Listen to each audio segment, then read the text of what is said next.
you have behavior, a yeah, learning. you have a very unique, background. You work across three regions. How does that shape your philosophy and people and change? Because you work in Canada, you work in New York. It's different, right? In the Middle East, it's also different culturally. And how Yeah. do you navigate on that? Yeah, I've lived in here for 10 years. I studied and worked there as well. I worked around the region here also and clients around the world. It's, the leading practices are one thing, which is great. I think some of the biggest differences we see is in terms of maybe speed of adoption.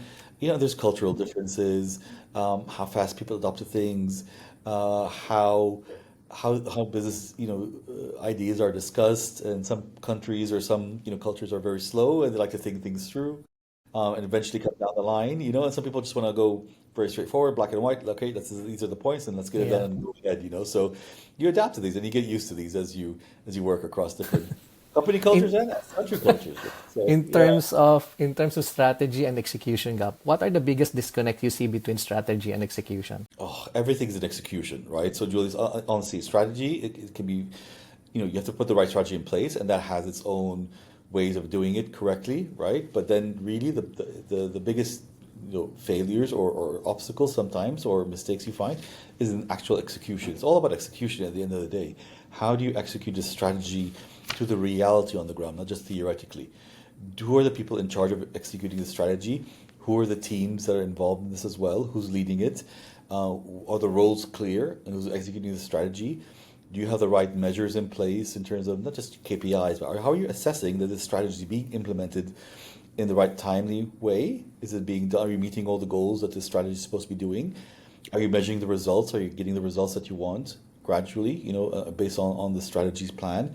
Those are very, very important to do. And really, it's about the people who are executing the strategy. That's what it comes down to. And it's very, I I I think you have a very good point there because in my experience in previous organizations, a lot of the leaders, the top management, are underestimating the culture when driving change. Do you see this also in the you know absolutely. in yeah in the industry right now? Absolutely. The culture of the company is so, so key. The leadership of the organization is also very key in implementing anything, right? So you can come in there and say, are we doing this as a checkbox exercise, or do you really want to drive correct, sustained change? Do you really want to change? Do you really want to implement this? Do you know why you're doing it? Are you really looking to get these results, which you're saying you want to get, or are you looking at something else? What are the ultimate results you want to get from it, and how realistic are you? Because I tell organizations, very black and white, if this is what you want to do, and I've seen their culture, I see their leadership in place, and I say, you have some big risks in place. This will not succeed because of one, two, three, and four. Unless you fundamentally change these things or you have these things in place, you can have all the best projects and the best technologists in place or the best AI specialists in place. This will not succeed because you have a culture issue or a communication issue or a leadership issue. And if you don't get those right as a fundamental base, you will not be successful. The likelihood of success is going to be much, much more diminished.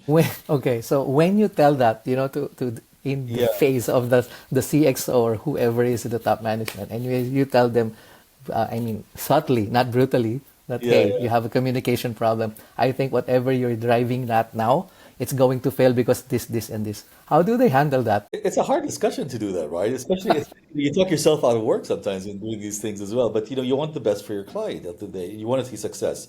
So you're not telling you that you're not going to be able to do it. You're just highlighting for them there are certain risks or things in place that you have to take care of and look at the right time to do this and why we're doing it.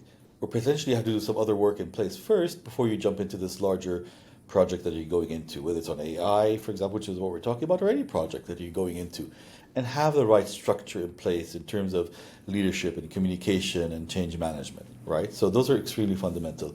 And look, when I approach clients, we speak very openly, very, very, very straightforward manner, very straightforward manner. And most of them are reasonable. They want the best interest for their company. They understand. They're running these businesses. So they do understand when you talk about it. And they appreciate it, right? They appreciate because you're not coming in there and telling them, hey, yes, we can do this. No problem. Let's sign off and let's go ahead with it. Because down the line, some things will come up, and then you're going to go back and say, oh, I told you so, or I told you so that.